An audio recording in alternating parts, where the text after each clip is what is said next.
कि यदि संविधान बचेगा जब हम और आप और आने वाले हमारे बच्चे बचेंगे, वरना आने वाले टाइम में मुगल साम्राज्य में, अंग्रेजों के समय में जिस तरह हम नहीं तो हमारे पूर्वज गुलाम थे, उसी तरीके से आने वाले हमारे बच्चे भी गुलाम होंगे। आज देश का आर्थिक संकट कहाँ है? श्रीलंका से देखिए, श्रीलंका में जो हो रहा है, कल हमको आपको खड़ा होना पड़ेगा। ये देश कोलैप्स हो चुका है आर्थिक रूप से। जब आर्थिक रूप से हमारा देश कोलैप्स हो चुका है तो हम और आप कहाँ खड़े हैं? देश को लूटा जा रहा है, देश को जिस तरह से बर्बाद करने की षड्यंत्र है, गुलाम बनाने की षड्यंत्र है। आज अभी हम 10 लोग खड़े हैं, कल 2 लोग भी नहीं मिलेंगे।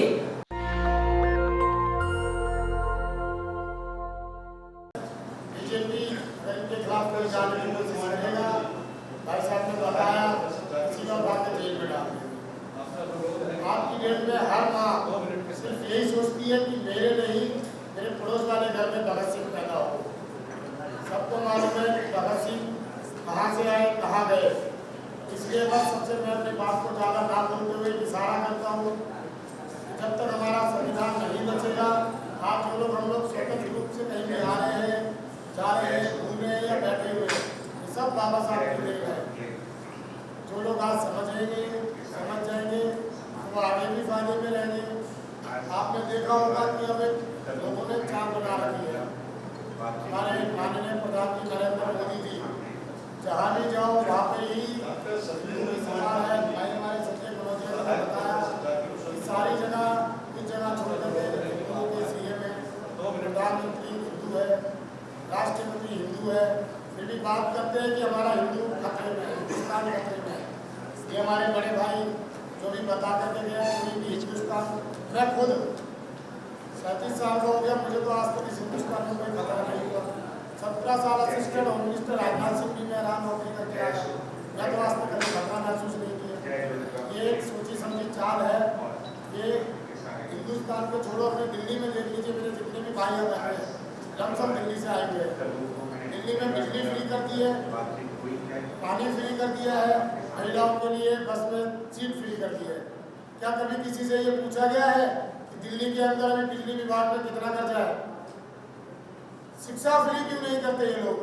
क्योंकि जब तक शिक्षा फ्री होगी, शिक्षा पे पढ़ने वाला व्यक्ति, अभी पासवान जी ने बताया कि उनका भाई एक यूपीएससी की तैयारी कर रहा था, जिसके साथ निर्दयी हत्याकांड हो गया।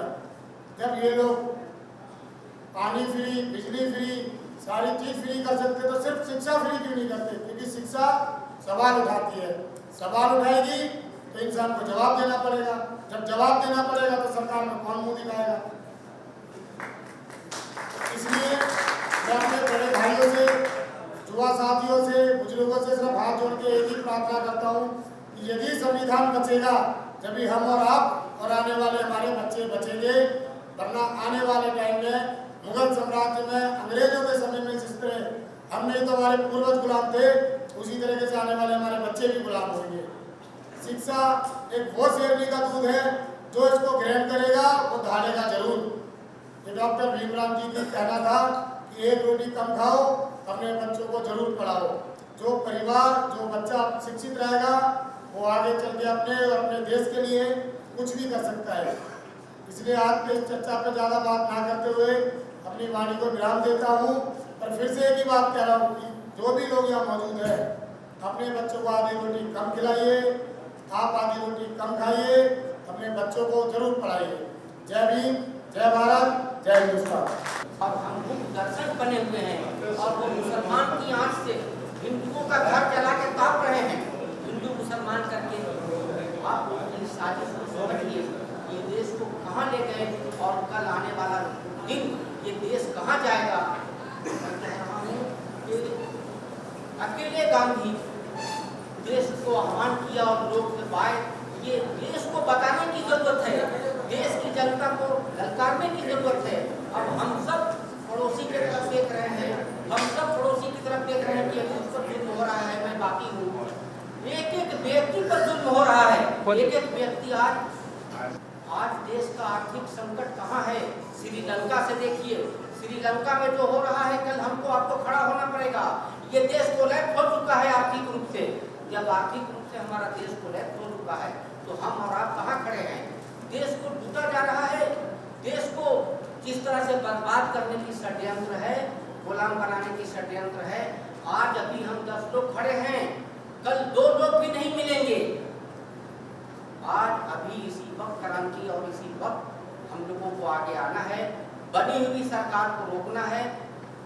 ये सरकारें जबरदस्ती चल रही हैं, जिस तरह से मैनेजमेंट चल रहा है, जिस तरह से ईवीएम चल रहा है, जिस तरह से उनके पैसे तंत्र का काम चल रहा है, हमको और आपको नोटबंदी के माध्यम से विभिन्न प्रकार से आज रोजगार के माध्यम से, नौकरी के माध्यम से, कारोबार के माध्यम से देश विकलांग हो चुका है। अभी जरूरत है कि हम सब इस बात को एक साथ मिलकर के उठाएं और एक साथ क्रांति करें। अदरवाइज ये लोग अब हम 2 देश को बेच रहा है और 2 खरीद रहा है, ये 4 के अलावा किसी की बात नहीं है, बाकी सब नौटंकी है। फानूस बन के जिसकी हिफाजत हवा करे, वो शम्मा क्या बुझे जिसे रोशन खुदा करे। हम सब इस देश के चिराग हैं, इस चिराग को जलाइए और देश को उजाला कीजिए। जिस अंधेरे में देश जा रहा है उससे बाहर निकालिए। जय हिंद, जय भारत। स्पेशल भेंट दे रहा हूँ सब कि न भाषा भाव शैली है, न कविता सार गर्वित है, हृदय का भाव है प्यारे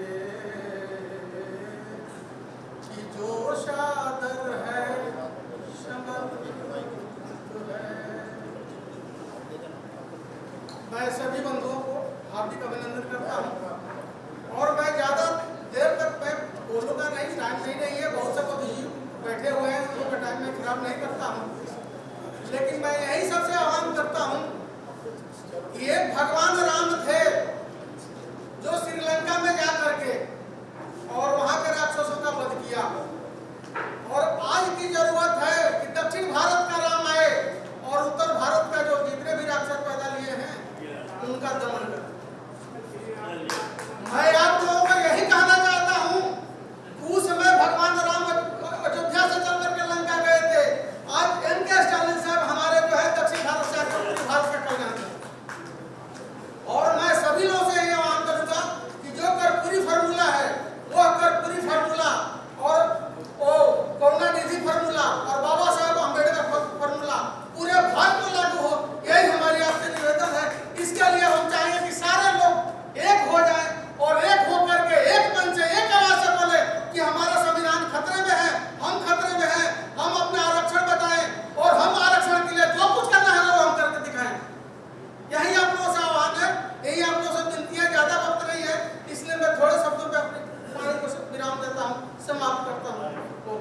भारत में संविधान कब आया, कैसे आया, इससे पहले दीपिका भी जिसको बाबा साहब ने मनुस्मृति को समाप्त करने के सारे संसार से उसको ढूंढ करके एक जगह पिरोया और फिर से हमारा पुराना संस्कृति हमारे पुरानी संस्कृति में हम लोग जाते हैं तो देश की 2 संस्कृतियां हैं, संसार की 2 संस्कृतियां हैं।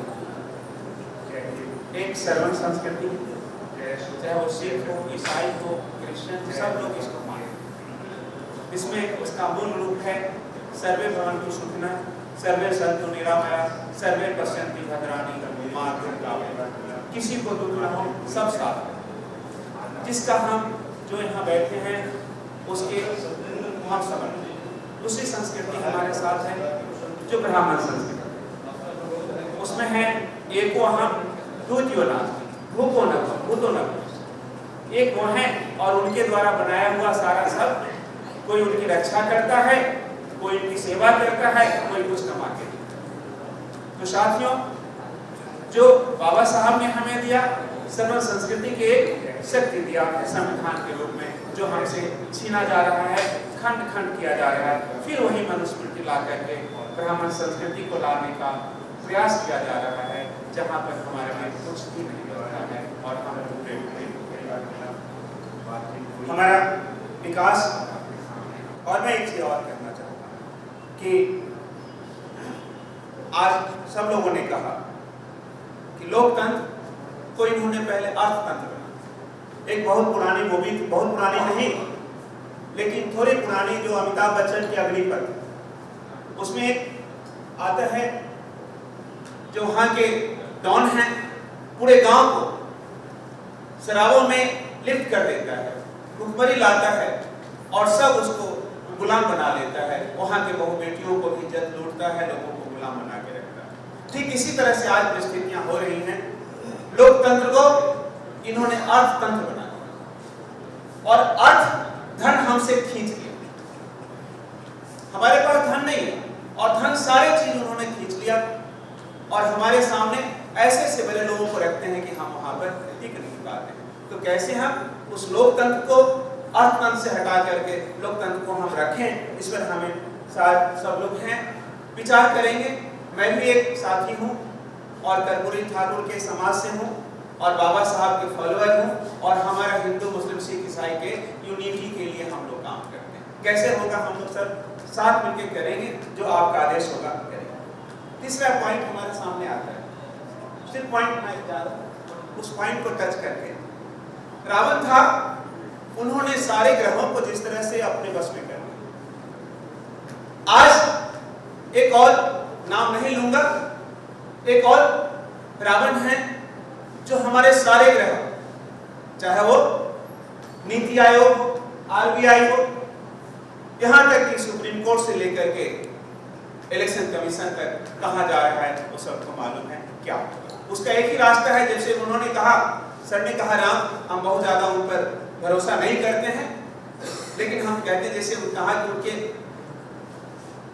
पेट में नाभि में अमृत था, उसको हटने से रावण ध्वस्त हुआ।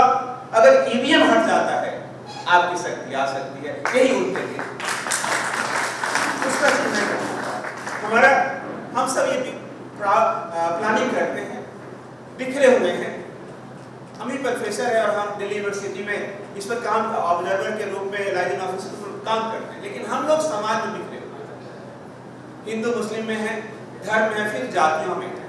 लेकिन सर जी मैं एक चीज कहना चाहता हूँ, ये जातियां जो हमारी है हमारे लिए एक दीवार का काम कर रहा है और इसी को ये आर बना करके हम प्रशासन करते हैं। आज दो वर्ग हो गया है, जो पहले था शासक वर्ग और शासित वर्ग, फिर धीरे धीरे उभर 4-5 जातियां जो पहले शासक थी आज पुनः फिर इकट्ठा होकर के सारे को हमें शासित करना चाहते हैं। लेकिन हमारा इसका क्या रास्ता है?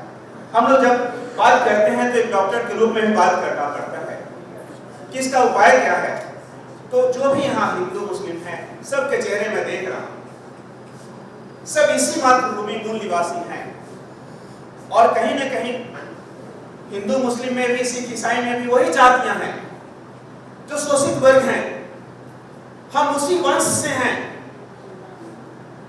जिस वंश यहाँ पर राज करता था। क्या यह संभव नहीं है कि हम जाति छोड़ करके, धर्म छोड़ करके हम फिर से एक वंश पर बात करें, जो वंश हमको निर्वस्त करके, पराजित करके आज शासन में है, सत्ता में है। क्या हम सब मिलकर एक साथ नहीं चल सकते? धर्म तो हम पाए हैं भगवान के यहाँ जाने के लिए, अल्लाह के यहाँ जाने के लिए, लेकिन जीवन के लिए हम कैसे कर सकते हैं? तो हम सब बहुत सारे लोग वंश में देखेंगे, नागवंशी हैं, शाकवंशी हैं, बेशक हम अल्लाह राम के नाम लेते हैं, हम सब हैं। कैसे हम लोग को मिले रास्ता, आप लोग बताएं कि हम लोग एक होकर के चले। जय भीम, जय भारत। नेशनल दस्तक की आपसे गुजारिश है कि अगर इसको बचाना चाहते हैं तो नेशनल दस्तक को सब्सक्राइब करने के लिए रेड कलर के सब्सक्राइब बटन को दबाएं, फिर बेल आइकन की घंटी दबाएं। नेशनल दस्तक को बचाने के लिए बहुत जरूरी है कि हर खबर को शेयर करें, लाइक करें, कमेंट जरूर करें।